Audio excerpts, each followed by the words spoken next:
اس دنیا میں بھی انسانوں کے اور قوموں کے جو اجتماعی جرائم ہیں، قوموں کے جرائم ہیں، ان کی سزا ملتی ہے اور ملتی رہی ہے۔ یہ جو ہے، اور اس میں ایک بات لازماً ہو جائے گی کہ یہ سزائیں جب آتی ہیں قوم کے اوپر تو اس میں پھر اچھے اور برے سب جو ہے لپیٹ میں آ جاتے ہیں۔ اس کے لیے میں نے آپ کو آیت سنائی ہے، اس کو فرمایا گیا ہے کہ وَاتَّقُوا فِتْنَةً لَا تُصِيبَنَّ الَّذِينَ ظَلَمُوا مِنْكُمْ خَاصَّةً، ڈرو اس فتنے سے، اس عذاب سے جو تم میں سے صرف گناہ گاروں کو اپنی لپیٹ میں نہیں لے گا۔ ان میں بے گناہ بھی جو ہے، جیسے ہم کہتے ہیں کہ گیہوں کے ساتھ گھن بھی پستا ہے، تو اسی طریقے سے بے گناہ بھی اس کی لپیٹ میں آئیں گے۔ یہ عذاب جو ہے دنیا میں دو طرح پر آتا رہا ہے۔ ایک تو عذاب اکبر جسے قرآن نے کہا ہے وَلَنُذِيقَنَّهُم مِّنَ الْعَذَابِ الْأَدْنَىٰ دُونَ الْعَذَابِ الْأَكْبَرِ لَعَلَّهُمْ يَرْجِعُونَ۔ سورہ سجدہ کی آیت میں فرمایا گیا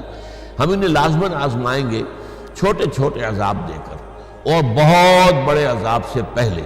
تاکہ شاید کہ یہ ہوش میں آ جائیں، جاگ جائیں، اپنی اصلاح کرنے سیدھے راستے پر آ جائیں۔ یہ عذاب اکبر۔ لیکن اس عذاب اکبر کے آنے سے پہلے چھوٹے چھوٹے عذاب، چھوٹی تکلیفیں، چھوٹے پیمانے پر عذاب یہ بھی آتے رہے ہیں، تاکہ اگر قوم ہوش میں آ سکتی ہو، جاگ سکتی ہو تو جاگ جائے، نیند کے ماتے جو ہیں وہ نیند سے بیدار ہو جائیں۔ تو یہ جو میں نے آپ کو بتایا جو عذاب آتا ہے دنیا میں، یہ آتا ہے قوموں کے اجتماعی جرائم کے اوپر، اس کے اجتماعی گناہوں کی بنیاد پر۔ اب اس میں جو پہلا میں نے بتایا کہ کسی بڑا عذاب، وہ یہ ہوتا تھا کہ قومیں نسیم منسیہ کر دی گئی، قومیں ختم کر دی گئی، اور جس کو قرآن مجید کہتا ہے لا یرا الا مساکنہم۔ اب کیفیت وہ ہو گئی کہ اب ان کے مسکن تو نظر آ رہے ہیں کہ یہاں کوئی قوم آباد تھی، لیکن اس قوم کا نام و نشان مٹ گیا۔ کہیں کہا گیا قطع دابر القوم الذین ظلموا، اس ظالم قوم کی جڑ کاٹ دی گئی۔ اس طریقے سے مختلف الفاظ آتے ہیں تو جس سے کہ معلوم ہوتا ہے لا یرا الا مساکنہم وکأن لم یغنوا فیہا، یہ بھی کہ وہ ایسے ہو گئے جیسے کہ کبھی اس جگہ آباد تھے ہی نہیں۔ یہ عذاب آتا رہا ہے ان قوموں پر جن کی طرف اللہ نے اپنے رسول بھیجے۔ جب رسول آ گئے، رسولوں نے دعوت کے ذریعے سے، نصیحت کے ذریعے سے، وعظ کے ذریعے سے،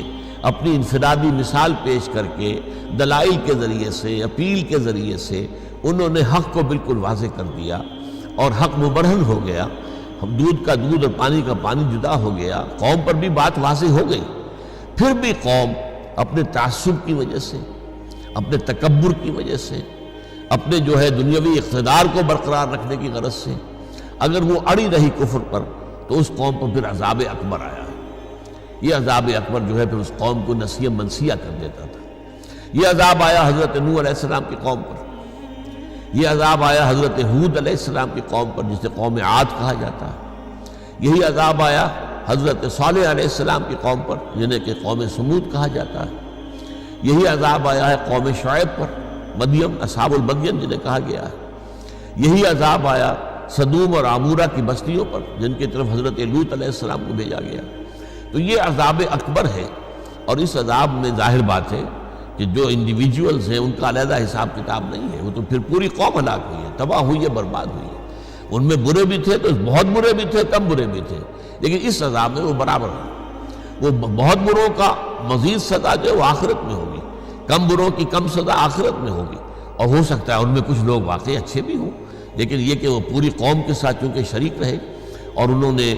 ایمان کی دعوت پر لبیک نہیں کہا، لہذا اس عذاب میں تو وہ شریک ہو گئے، لیکن یہ کہ ہو سکتا ہے اللہ تعالیٰ کے ہاں وہ اپنے انڈیویجول اسیسمنٹ میں وہ مستحق عذاب نہ قرار دیے جائیں قیامت کے دن۔